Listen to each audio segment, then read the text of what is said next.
Welcome to the Biscuits and Blu-rays podcast, where we watch Blu-rays and take the biscuit. I'm your host, James, and today I'm joined by the wonderful Sarah from Sarah's Popcorn Chat. Hello.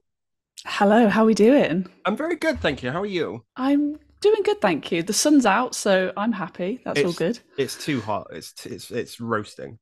Really, I can do hotter. Before we get into the review, Sarah, if you'd tell us a little bit about what you do on YouTube and Instagram as well. Yeah, so I do reviews of current films, classic films. I do a lot of like lists as well. So I do that mainly on my YouTube, but I obviously interact on Instagram and Twitter. Yeah, and hopefully I'm like, part of a lot of communities online, really. So yeah, that's how I met you through this as well. So, you were the first person to follow this account that wasn't like a close friend. Spam. Yeah, exactly. Yeah. You were the first one, and then I think we've interacted since then, haven't we? Yeah, like it's crazy. Like there's some people that I followed really early on. One of the first people that got me involved in Instagram was Aaron from Aaron J Watches. Yeah, so Aaron J Watches. Yeah, such a small world, and like I'm still really close to like the first few people that I spoke to, which is great. So I love that. So thank you for coming on to the new legacy of the podcast. And I was surprised when you said you wanted to get involved, particularly when you said you wanted to be in this episode. Yeah. No, I mean, a bit like yourself, I know you've been sort of rewatching the Evil Dead films. I was, again, like hyped for Evil Dead Rise when that was coming out. So I was like, I'm going to do some videos talking about that. And yeah, watching this film for the second time, I was like, I actually quite like it quite a lot. Like, I really love it. So yeah, I was excited to jump on and sort of chat about this one. We're talking about Evil Dead 2013, in case people aren't clear on that. Like, did you see this one at the cinema, or are you late to the party? I was very late to the party. I got recommended this, I think, when I originally watched the trilogy. Someone's like, you need to check out the 2013 one. It seems to be really divisive amongst fans. So I thought I'll give it a go. And I thought it was good the first time, but I think I really appreciated it now, sort of getting hyped for the new one. But yeah, I was quite late to it. I only watched it for the first time about a year ago. Yeah, very new to it. I remember seeing this at the cinema, and I decided to go by myself, which is something I don't usually do when it's a horror, because I like something to hide behind. And I had a great time with it as well. Like, even forgetting that it's an Evil Dead film, I was just like, oh, okay, this is quite a well-made horror. Yeah, definitely. Like, on its own, like it's a really good horror film, regardless of the Evil Dead name that stuck to it. It's just a great horror in general. But there is a lot of connections to the original franchise, particularly the fact that Sam Raimi's took a backseat on this one and gone, okay, I'm just going to produce. And I think Bruce Campbell does as well. I like that. I was kind of excited to see how they would give a new director like this kind of room to play, which is obviously why fans love it or hate it. Like, I think it's not like the same because it's not Sam Raimi with his slapstick comedy. But I don't know. Maybe you need a fresh pair of eyes. Yeah, I think it did do a lot to revitalize the franchise, but I mean that in the best possible way. It's directed by Fede Alvarez, whose work before I wasn't fully aware of, but he's gone on to bigger, better things. Well, not better things, bigger things. Yeah. He's on board to do the new Alien TV show. I didn't know that. And he did Don't Breathe as well. Did you watch Don't Breathe? No, I've still not seen that. But I remember looking up about this film. I was like, I hear a lot of love about Don't Breathe, but I've not seen it. But the core film is I'd say it takes a lot from the original, but mostly the first one. Yes, I would say so. Like, it's because number one, like in the Evil Dead trilogy, is probably more like traditional horror, I guess, before the comedy comes into it. And I think this is a much more like serious film rather than. I don't think I laughed in this film at all. But it's playing on the original sort of concept of 5 people going to the cabin like in the middle of the woods, and then it's that simple story again. It comes back to that first one, like you say. It's quite an easy premise. Oh yeah. But what it does different, I really do appreciate. So, for instance, like, there's a cold open before the title sequence where we get someone running in the woods and she's like, oh, okay. And then she's kidnapped. And you think, okay, this is off to a weird start, and then she take the hood off and she's tied to a post and they're doing a ritual. How do you feel about this cold open? I really liked it. I thought it was a really strong one. It sets up that kind of manipulation that you get with these sort of demonic creatures, as you get with most possession films. But I genuinely was believing like this girl needs help. You know what they're doing, why they're the bad people, and then it just 150 and then it flips 180. Yeah. Yeah.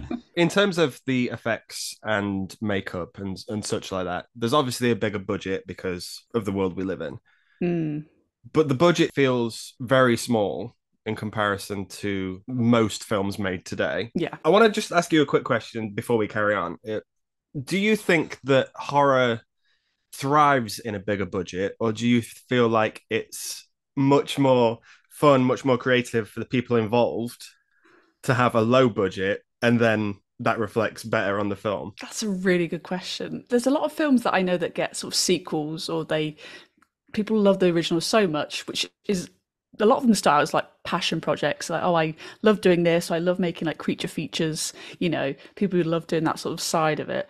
And then they get the money, and then sometimes the sequel isn't as good, or they maybe lose their way a little bit because they've got so much money. But in this sense, I think small is better, really. In the long run. I agree. It's because then you're thinking on your feet. It's just a lot of fun to see how this is how shortcuts have been taken. I really think so anyway. Yeah, definitely. And I think it allows for more creativity, because I'm not sure if you mentioned before, but like obviously so many people are inspired by like Sam Raimi's like direction. It's like, oh yeah, let's just chuck a camera like and do these movements like not done before. But because you have that low budget or no budget, you have to do it that way. So yeah, it allows for more creativity. And they're like, oh well, we've got an extra 30 mil next time. We'll just get a dolly and it looks really smooth. But you're like, but that doesn't add to what you're trying to create. So any money left over they use at the rep party for sure. Yes, yeah. Definitely. But we go to the cabin in the woods, which is downtrodden. It's grim. It's the whole film has this sort of grimy. It's horrible. It's not for me. But we're introduced to our 5 characters. There's Mia, there's David, there's Olivia, there's Eric, and there's Natalie. Yes. I feel like I've not missed anyone out there because I'm glued to the IMDb page as well.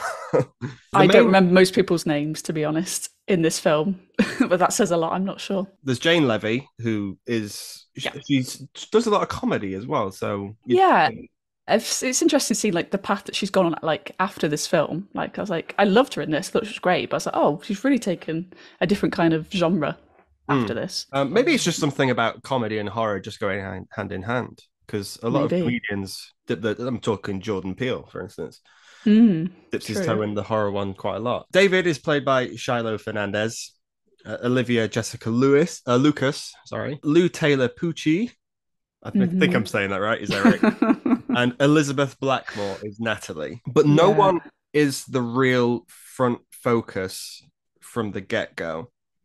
Yeah, I think when I first watched it, I thought, oh, it's about David. I thought it was all about he was the protagonist. Maybe it was like that trope of like the male leader.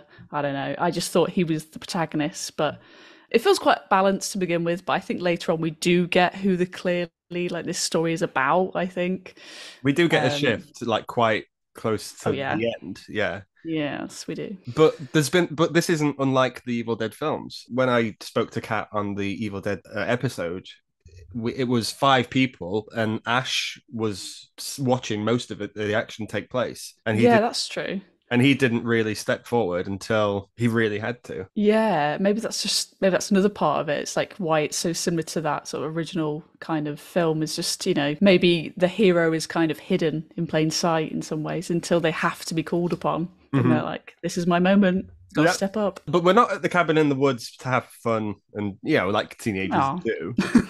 It's because it's an intervention. Yes, it is. This drug intervention subplot, how do you...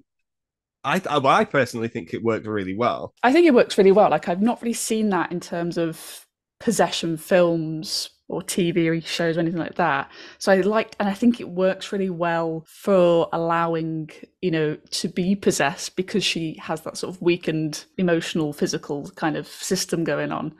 And everyone is just there for a reason, and they're there to be isolated. So it adds the whole atmosphere, and it fits in with the whole, like we said, like the grimy aesthetic of it all.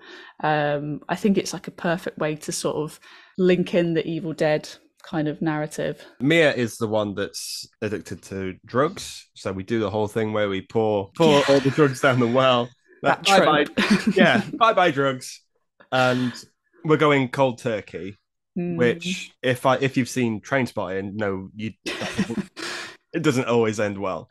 No, babies crawling on ceilings and stuff, Well, exactly. It's like weird things can happen off of drugs. So keep taking drugs, kids. Yeah. So we discovered that the cabin in the woods is the same one from the cold open. There's a smell coming from the basement. So let's go down to the basement. In terms of production design, horror doesn't really get much of a look in, but this set is fantastic, isn't it? Oh, yeah. I think this just, even though, again, it's that simple, like, cabin in the woods, I think just the whole vibe, the aesthetic itself feels like it should, but without having that, like, say, like, too big a production level. But it's just, yeah, I think it works. The basement scenes and, on ground level, like, I like it all. I like everything about the whole kind of set design. Not that I'm a set designer, but, it's... You can appreciate the aesthetic of a nice set. Exactly, yeah. One thing you should never do, though, is if you find a creepy book bound in barbed wire, maybe leave that alone. Yeah, I wouldn't touch a barbed book.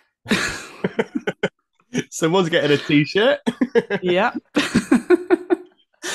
So we have 3 different books, it turns out, in the Evil Dead universe, because these are all connected. Yep. This one is the second one. And I do miss the design of the first one, where it's got a face, it bites.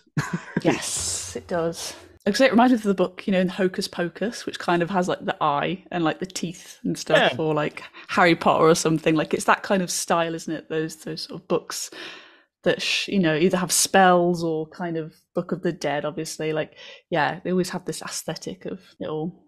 But this one's going for more realism. Yeah, I think they're like, 2013, it's a new decade. Let's be, real. Let's be, let's talk about real issues about drugs. Let's talk about real.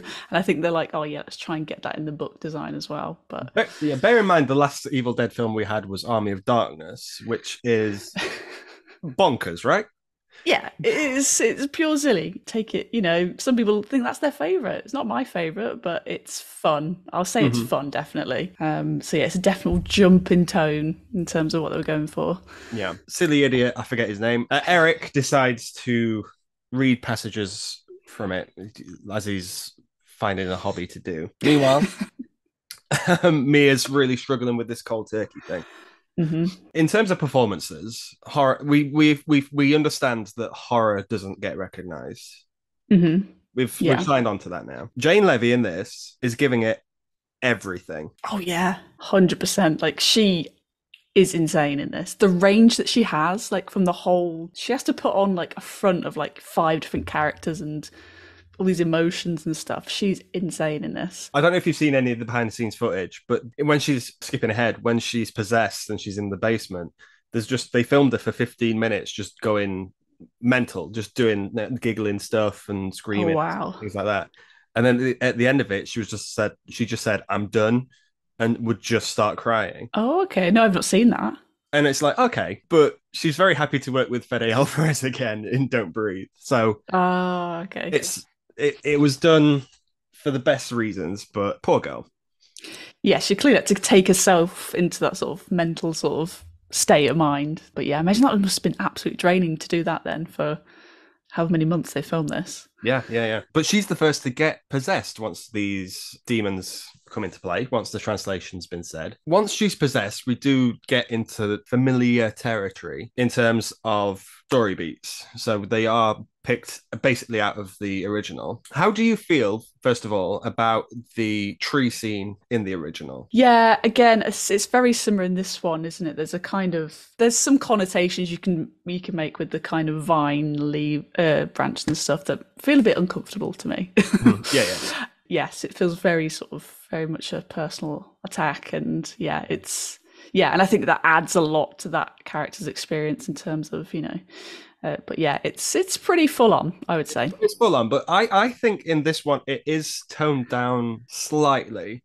Obviously, there's probably a lot of it that's on the cutting room floor.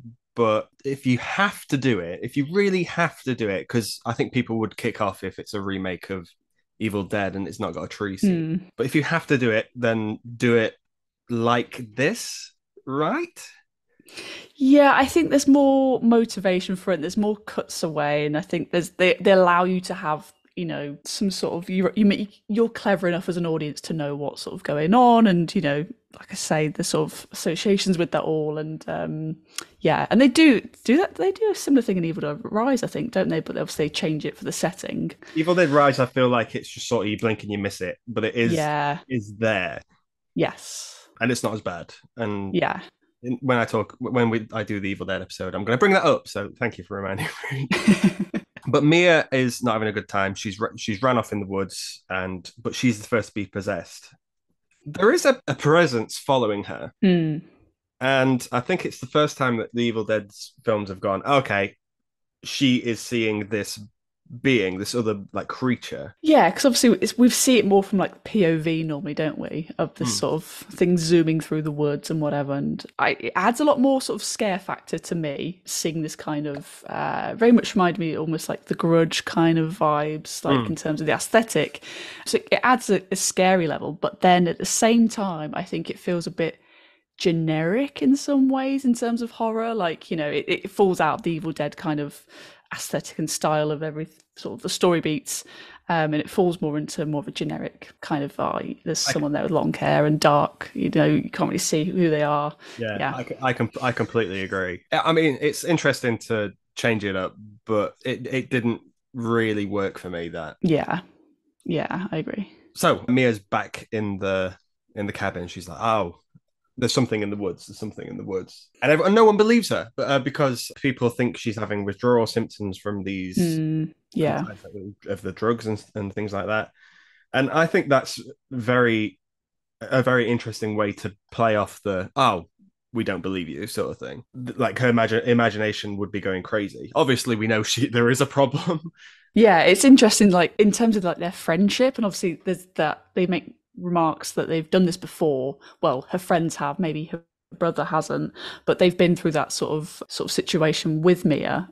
So I don't know. I mean, I personally would try and be a bit more, as an affectionate kind of friend. But I think just that kind of pushing away, like, oh, this is part of it. It's I think that's what makes this one a bit different for me and works in some ways. But again, like it falls into those tropes of kind of rehabilitation kind of stories at the same time. It's weird. It's fresh for an Evil Dead film, I would say. I think it does take a while to get going, this one. But once it does get going, and we're getting to it like right now, Mia comes out and she says, you're all going to die tonight. This is after loads of screaming and like a rush of wind has took through the cabin. Why don't do people in movies know that movies exist? Because if someone said to me, "You're gonna die tonight," I'd probably go, she might be a bit possessed. Yeah, I don't know what the cinematic universe is here. Are we in a world which acknowledges films? I'm not sure, but yeah, surely common sense would be like, this isn't right. That's just not like she's not having withdrawal symptoms. There's something serious going on here. But nope, the world of film is like, she's fine. Yeah, we'll just lock her up. They do take a while to really like go, oh, I put two and two together and go, I've read this book. Oh, by the way, this is happening. We do get typical Sam Raimi stuff. Have you seen Drag Me to Hell? I have.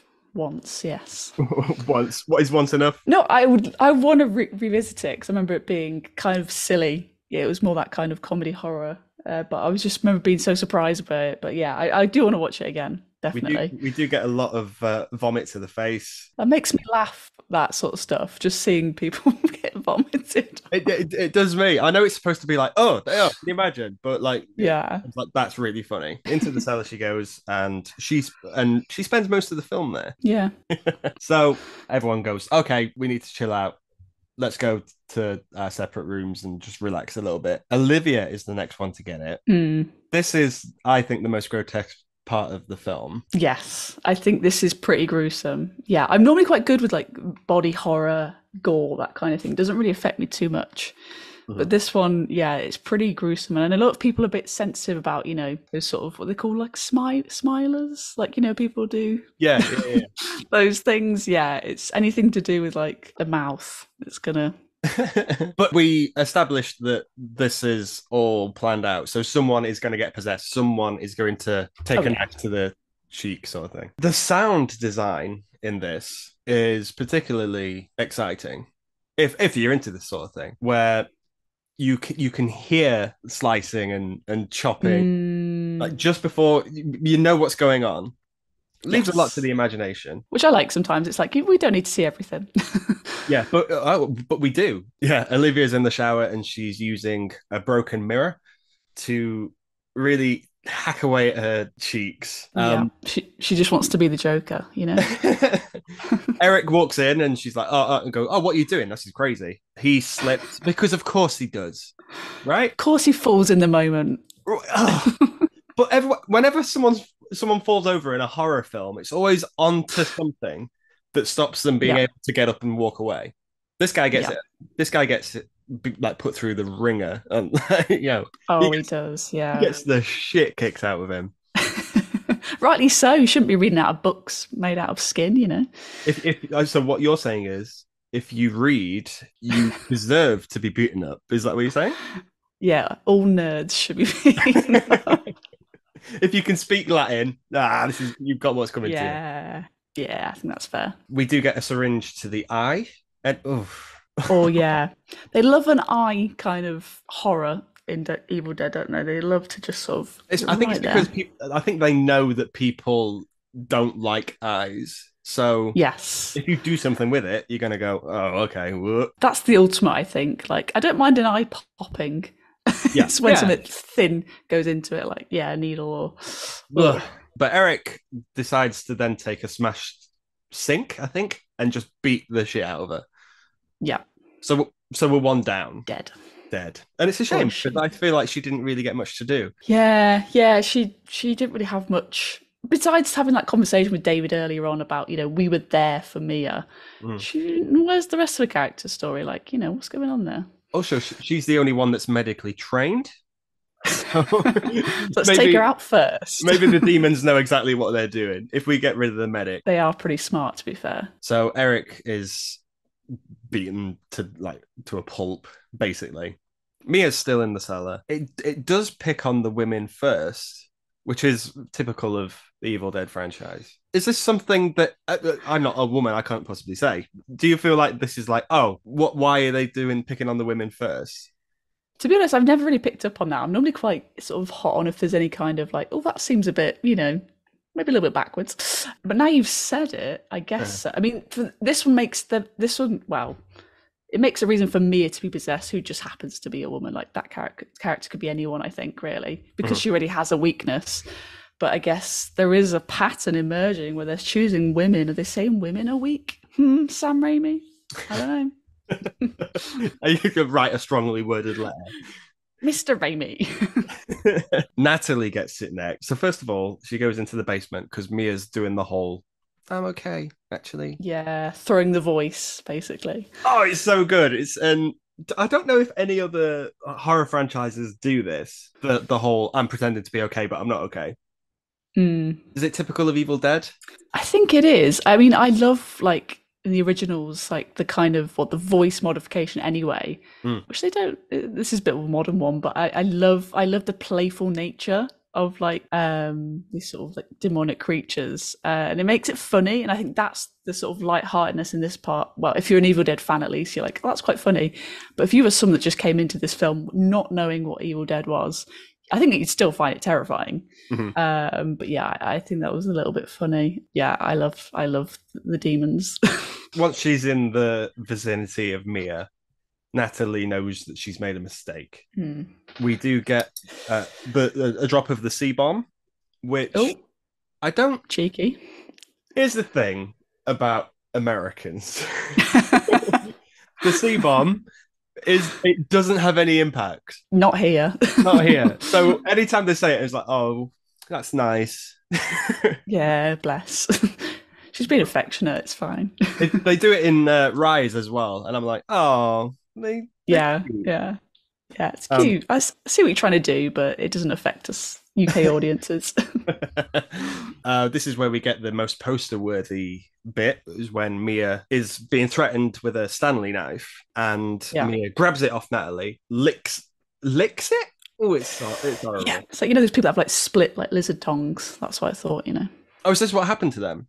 Well, it could be a choice, people that just, find someone that's possessed and just say, oh, I really want that like piercing done. So, if we do a study of all the people who have got those split tongues, it would have been around 2013, right? Yeah, and they may know someone called Mia, maybe. Yeah, sure. Yeah. And then she kisses Natalie, and Natalie's like, oh, I've got to get out of here. This is bad. Made a mistake.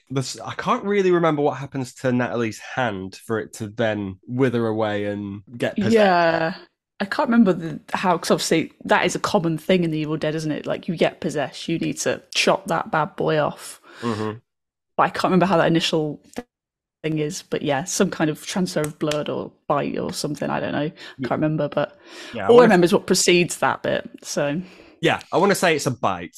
Let's go bite. Yeah, let's go back.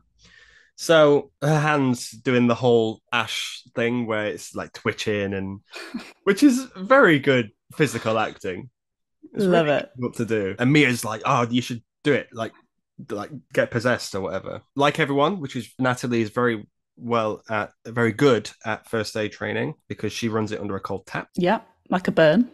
But it does start to take possession of her, starting with her hand and working its way up. So off it has to come. And what better way than with a big turkey carver? A turkey carver.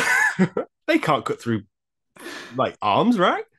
Surely not. I mean, I don't know actually, because 127 hours, he does it with like a little penknife. So yeah, but I've read the book. He was there for like 8 hours doing that. Yeah, she just went.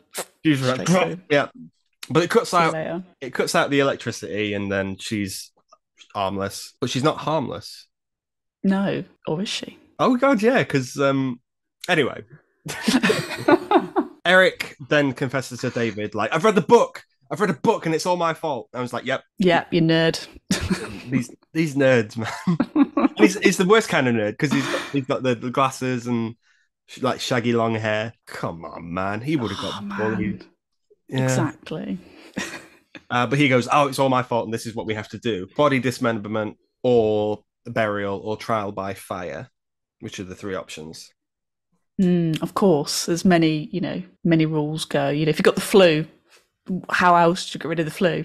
Trial by fire. That's what they did for COVID. You just bury yourself, yourself, and then you're fine. Okay, exactly. But Eric gets his comeuppance, rightly so, because the next person to be possessed is Natalie. Chopping the arm off did nothing, turns out. First of all, I like her makeup the most. So you mean like, oh, I love her eyeshadow. She's got really nice lashes. No! In terms of gruesome deadite possess. Oh yeah, I love the kind of like the ink part, like up her arm and stuff. I love all that detail. And she's sort of like, head tilted to one side, mouth wide open, nothing behind the eyes. Yeah, the physicality is so good from the actress. It's really great. Oh my god! But she's armed with a nail gun. Pew, pew. I can't think of the noise they make. I can't think of anything worse to put in a horror film, and I mean this in the best of ways, because I've seen 2 films where nail guns feature, and each time I'm like, okay, I should probably steer clear of nail guns. What are the other films? Final Destination 3? Not seen it. Oh God. Okay. It's like, Final Destination is like one of those Rube Goldberg machines or whatever. But like there's an accident and then that causes something else. Yes, yeah. But it ends with someone just bashing her head on the nail gun and it's just shooting nails through the back of her head. And she's like, my oh God. And she's like, oh, it's horrific. Wow, that does sound bad. That's the comical. Oh God, it's upsetting. Oh, but yeah, nail guns not for me. Yeah, I don't think we have them really here in the UK unless you're like a tradesman or something. Yeah. So luckily I won't come into contact. But she's all over the place with this. She's shooting everyone. But then David goes to get the trusty shotgun. Oh yeah. And blows shotgun. Oh God. It's very iconic for the Evil Dead franchise. You've got to have it is A, a shotgun, B, a chainsaw. Yes, it's like part of the tick list. Like with every like Evil Dead film, what do you want from it? And at least it has to be them two. The problem is for writers going forward is how do you make that different every time? That's true. Yeah, it's quite tricky to do, I imagine. But hey, so far so good. They're doing it. They're doing it. They're doing it great. David blows off Natalie's arm, and then she does the whole "Oh, why are you hurting me?" thing. Oh God, yeah. Isn't it upsetting? No, because we know the truth. Oh, no, but she dies there, right? Well, part of her dies, but was she dead already? Oh, actually, yeah. Oh, yeah, that's a good point. I don't know. I don't know what the law and the rule is, but I think she was long gone. It was just the body. I think it's interchangeable, but that is deeply upsetting. I think the Deadites also like to cause emotional trauma as well as. Oh yeah, that's part of their game. I think is But David then goes, okay, I need to either bury, fire, or dismember my sister. We're gonna. I mean, we've all been there, right? We've all got siblings. Not me. I'm telling you for a fact. We've all thought about it. Okay. So into the cellar he goes, which is typical of the franchise because he's walking around in the dark. There's going to be a jump scare, right? Yeah. We do get one. I do think this is quite jump scare free, though. I think there are a few good ones in there that sort of get you, but like, I don't know. It's not a film that really makes me jump. But I think, like I say, the average goer, it might make someone jump. Yeah, actually, yeah. But he gets Mia, brings her up to the surface, sedates her, because we do have some drugs, and I'm going to bury her. Okay. And then it's Eric's turn. Oh, bloody Eric. Eric is the worst, right? He is. I hate his character so much. He's so whiny. Like, oh, I read this book. Oh, go away, Eric. Yeah, bye, Eric. See you later. The weirdest thing of this film is, for some reason, I think, is the fact that David puts Mia in a red dress to bury her. Yeah. Is it... What? That's a choice that I'm not sure why. I guess because like if it doesn't work and he's just buried his sister, at least she looked good. Did they have a conversation like, when I die, red dress, like buried in a red dress, and I carry it with me everywhere I go, just in case. Just in case they have to bury you randomly. As he's burying her, though, she does wake up and she does the whole, "Oh, you're burying me. This isn't cool. I want to get out." Oh yeah, classic Deadite. Classic Deadite. But then she's like, "Why do you hate me, David?" And oh my God, it's the funniest line, right? Yeah. What it's that doing? Like, it's the comedy, but like emotional trauma. Like, it's just, she's just playing, like pushing all of David's buttons, and like voice with the bag on. Like, oh my God, it's an intense moment. But this does work, this burying thing, which is good because he buries her back up, digs her up, and she's looking nice now. She's got a red dress on, and they go, "Right, we're going to leave now. I'm just going to go back inside and get some things." Eric's fucking awake. Oh, Eric! What a guy. To be fair though, Eric does get beaten to a pulp with the crowbar, which is deserved. I think so. for reading the book like a nerd and then just killing all of his friends. I think that's fair. Oh yeah, this is all his fault, absolutely. But Eric gets David, and David's like, okay, I'm screwed. Only one of us is going to get out of here. With the shotgun, he aims it at the random can of oil that they've got in there. As you do. And up it goes. It's so sad that they had to destroy the cabin. Yeah, I imagine it done really well on Airbnb, is how I think of it. Yeah, like similar to how Chernobyl was. Yeah, it's highly radiated, but you can go stroke some dogs. Yeah, there's some trees. There's some trees. Maybe. Oh, you might get possessed, who knows? Bury your sister. It's part of the fun. Yeah. There would be a gift shop there, I imagine. In the cabin? Yeah. Yeah, like you get like a little mini turkey carver on a key ring, your own red dress. Chainsaw. Yeah, red dresses. It's just nothing but a red dress shop. But Mia's the last one alive. You think she's okay. You think she's out of the woods. She's not, because it starts raining blood. Yes.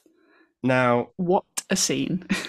Honestly, I think it's weirdly beautiful when it rains. Yeah. Not in real life. I mean, I'm purely Nope did it as well. I hate to bring Nope up again, but here I am. Big Nope fan, are we? No, Nope. Nope. But there's just something about it raining from the skies that's very, I don't want to say it, biblical. Yes, I guess I never thought about that before. I think I said in my review, like, how she is obviously buried and then comes back to life. It's very like, she's been resurrected. So I already had the biblical point, but I never thought about the blood, but I guess it is. I haven't read the Bible for a long time. It's probably you don't read it every night? I read it every night. I've got one Bible. Anytime I go to a hotel, I just collect that Bible. Yes. Yeah. There's no money in it ever. That's not a thing. You know that thing where people put money in Bibles? That's not real. I've never seen money in a Bible, so yeah. I'm told a lie somewhere. Yeah, absolutely. And then we do get the sort of creature back, and it's just 1v1. And I just don't like this creature. I just don't think it's as scary as it could be, and B, quite boring as a design. Because yeah, I guess I see what you mean. Like, it's very sort of simple in a way. Like, it's like an easy thing because we've just seen all this amazing makeup that they can do with the Deadites and stuff. But because it's kind of like, it's almost a piece of her. Like, it's this sort of inner demon, even inner Deadite kind of thing. It's like a version of her. So I guess that's why it's kind of like faceless, kind of not like the rest. I did wonder the first time I watched it, is it Jane Levy doing dual roles as the creature as well? Turns out it's not, but I appreciate that. Could have been interesting. That would have been interesting, right? But then it would have gone very Scott Pilgrim versus the World, where they just similar things. Yeah. So we've got a chase now around the tool shed. A very slow chase. Mm-hmm. Yeah.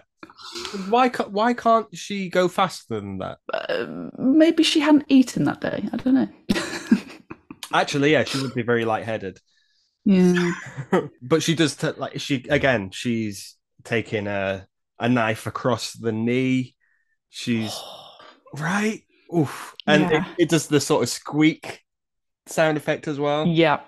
Oh, sound design, man. Yeah, it's great for like. It works really well for this. Like, it does the purpose. She goes back to the car and wants to get it going, obviously, because this is a film. We have a shot of the window, and then we pan to the keys. And as we pan back to the window, there's something there. Why do they keep putting that in horror films? I don't know. It's so predictable, isn't it? It's just. I'm always happy to turn the camera away. Yeah. I have the similar effect with the Wilhelm scream. Anytime I hear the Wilhelm scream, I'm just like, oh, okay, we'll do it. Oh, fine. You just kind of accept the fate, I think, of like these horror tropes. So yeah, gotta have them. She gets out the car the other side, and as she does, the car is tipped over. She has a chainsaw, by the way. We skipped over that. Oh, yeah, the main part of like an Evil Dead film. Yeah, she's fully equipped, but the car tips over and it lands on her hand. Now, what will she do? What? Okay. What? I know she's got no other option, and I completely appreciate her choices. I'd like to say I would do the same, but I think so. literally just ripping your arm out, that's Yeah. bonkers, right? It's like Gerald's Game. You seen that? I haven't, but I'm very aware of the trauma to hands. Yes, there's a lot of hand things in there. Oh, not Um, nice. Not nice. But the thing's still after her. We do get a line, "I'll swallow your soul." Does she say that? I'll swallow your soul. Yeah, Yeah. I'm just thinking like a In a terms of Raimi Deadite. in terms of callbacks, it's all practical. It's not dialogue, I don't think. Yeah, there's nothing directly like lifted from the other ones. I don't think. Yeah. I know there is Yeah, it's just. in Evil Dead There you go. Rise, you get it left, right, and center, but not so much here. Yeah, Fede was like, I'm gonna do my own thing. I've got my own script. It's fine. Honestly, it's fine. But I would have just liked to come get some. Yeah. Yeah, yeah. Or you want like Mia to have this kind of like not necessarily the same kind of catchphrase, but something more Yeah. along the lines of what Ash would have said. But Oh no, that's it. The creature says, "I'll feast on your soul." ah, Mia goes, and to be fair, if this was improv, the creature is not really giving much to work with because Mia just says, "Feast on this, mother." It's weak. yeah. Yeah, so you're saying they should go to an improv class together? Is that what you're saying? The trick is yes, yes, and Yes, and yes, and but then we do get quite a lot of gore quite quickly. it really adds to the kind of obviously we've already had the bloody rain and stuff, and it's like it's so bloody. Like people said the previous films and Evil Dead Rise. I think this is one of the bloodiest. I think this is more bloody than Rise. Rise is very self-contained, whereas this is using more. Yeah. I think this holds the record for most amount of blood, or it did for a time. In any film? I think it did up until It Chapter 2 came out, because then there was like a big flooding with the thing, and I think Evil Dead might have it back. Yeah, maybe, but I could be wrong. Anyway, Mia has defeated the creature. It dissolves into the ground, and then the sun comes out, and that's the end of the film. Oh, what a lovely ending. And we've all learned something, haven't we? That we shouldn't read books. Don't read. Don't read, because nothing good comes of it. Yep, absolutely. And if you're gonna bury yourself, chuck a dress on. Yeah, at least look nice when you come back from the dead. Yeah. What I will say is that this one, it just doesn't. I think it's one of the weakest Evil Dead movies. And I don't mean, I think they're all gold, but I do think it's weaker purely because it just feels mean, and it doesn't feel like there's joy there. I think the only joy that I think comes from it is the satisfaction that she's got through whatever journey she was going on with like her sort of drug history and stuff, by fighting this. It's very like, it's a metaphor for everything, I think. But in terms of like it being an Evil Dead film, and it's like it's got comedy and stuff, it doesn't fit in with the rest. But I think it does like all the story beats a film should, in terms of like, well, for me as story at least, maybe not for everyone else. But yeah, it's not like, oh, I feel really inspired and really joyful, I'm gonna go skip in a field. Like, I'm not gonna do that after watching this film. But it's good. Honestly, it's very well made. Oh yeah, the performances are outstanding, particularly Jane Levy. Yeah, she's really good. And I do want to watch more of her work now. I've watched this a few times. But there is a post-credit scene. I don't know if you're aware. No. oh, do you not know? Okay. I don't think I do know, actually. No. It's honestly, it's nothing, but for some reason, it just raises more questions than answers. We do get a lot more sinister music, and as the music fades to, the credits finish rolling, we do get a silhouette of. I really don't want to spoil it for you, but we do get a silhouette of Bruce Campbell, and he what? sort of looks up, and he says groovy, and then he looks at the camera. Oh God! Now that just doesn't fit with the rest of the film. but then, is it connected to these earlier films, or is it for like, oh, I'm doing Ash versus the Evil Dead, that's coming out soon? Why put that there? It's that's such a weird in between. Like I think I'm glad that I didn't know that, to be honest, because I just took the film as what it is and it feels right how it Yeah. ends.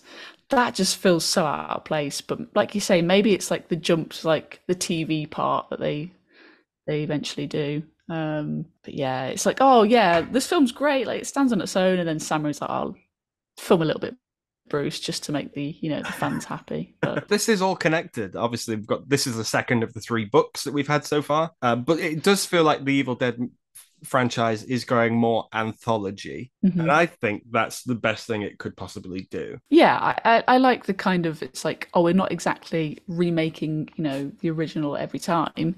It's adding, it's building upon the story, and it allows for these different perspectives from different directors and writers and tones and stuff because of how people find them and however they find this book and whatever situation they're in.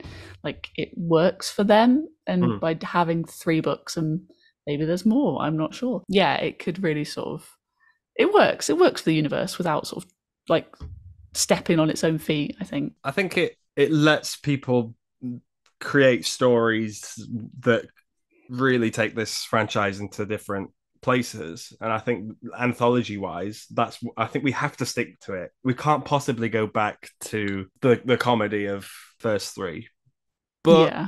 lessons were learnt with this one because there is a comedic undertone to the latest, to Rise. Yeah, I was gonna say, like, I think it does learn like from fan reception, which is a lot of what these films are sort of carried upon, from being very low budget, sort of, banned films in the UK. They run on fan service, so they listen to what people want. So I think they brought that into like Evil Dead Rise. Like you said, there's a little bit more. I thought there was a little bit more comedy, and I'm sure you'll talk about that more in your next episode. Yeah, they kind of got the balance a bit better in the new one, I would say. I've got two questions now, obviously. The first one is, how would you rank the Evil Dead movies? Oh, gosh. You're asking me something that I've probably said on a video that I'm going to say something completely different now. And you know what? I'm going to put it to the test. Oh, gosh. Definitely Evil Dead 2 is at the top for me. Yeah. That's like the best, in my opinion. I think it just balances everything. And then I think I put this film, Evil Dead 2013, next. Okay. And then, oh my God, I really can't remember. I definitely know my least favorite is probably Army of Darkness. Yeah. I just think it's just a bit too comedic and just completely detracts from the first two. Like it's nothing like that. And then yeah, probably number one above that and Evil Dead Rise, but Evil Dead Rise probably sits in the middle. So yeah, like 2013 and Evil Dead Rise, like my top three, I would say. Very good, right? Obviously each to their own. Yeah, like every time I see someone's rating of these films, like they're different every time. Everyone's got a different opinion on these films, which is great. You don't want everyone to be the same. I think when I went, I hadn't rewatched the Evil Dead films before Rise, but I just remember this one being a lot more fun than it is. So then watching Rise and then coming back to this, I was like, oh, it's really dark. It's too dark. And I appreciate it, and I love it. I really do. But it's too serious. Yeah. That's me personally. I get that. Yeah. But it's still great. Yeah, I see where you're coming from. It's still great. Yeah, it's a great film. Like, if you put it amongst other horror films, like, it's a great film. Like, it's decent. But is it better than Space Jam? I think it is. I mean, it's a no-brainer, isn't it, really? Come on. I think you need a better metric here. I can't. No offense to Space Jam. I'm too locked into the Space Jam thing now. I can't possibly go back. Space Jam's losing too many times. I'm sorry. It really is. And you know what? After like starting this whole Instagram thing, I've had to buy DVDs I don't like, so I can so I can talk about them and go, oh, finally, something's not as good as Space Jam. Yeah. Sarah, thank you very much for coming on to talk about Evil Dead 2013. Thank you very much for having me. I've thoroughly enjoyed talking about this film, even more than I already have. Like, I love it. It's great. I'm going to link all your stuff in the descriptions and the comments and stuff like that. You're not without being shared. Thank you. But thank you for coming. I'm sure you'll be on again at some point, probably. Yeah, I'll be on about whatever film you want me to chat about. Cool. I'll be about. I'm very annoyed at your Star Wars ranking, but if you come on for the Star Wars season. Oh God, I'll probably have to watch them all again. I was so scared when I posted that. Everyone's gonna, attack me in the comments, but generally people were quite nice. Generally people were nice with what I said about the films. Okay, well, I'm not. Oh no. No, it's okay. But thank you so much for coming on. You're a very good friend of the page. Thank you so much for listening to the Evil Dead podcast, and Evil Dead Rise next week. Is it better than Space Jam? Who knows? This franchise is wild and I love it dearly. So yeah, see you next week, guys.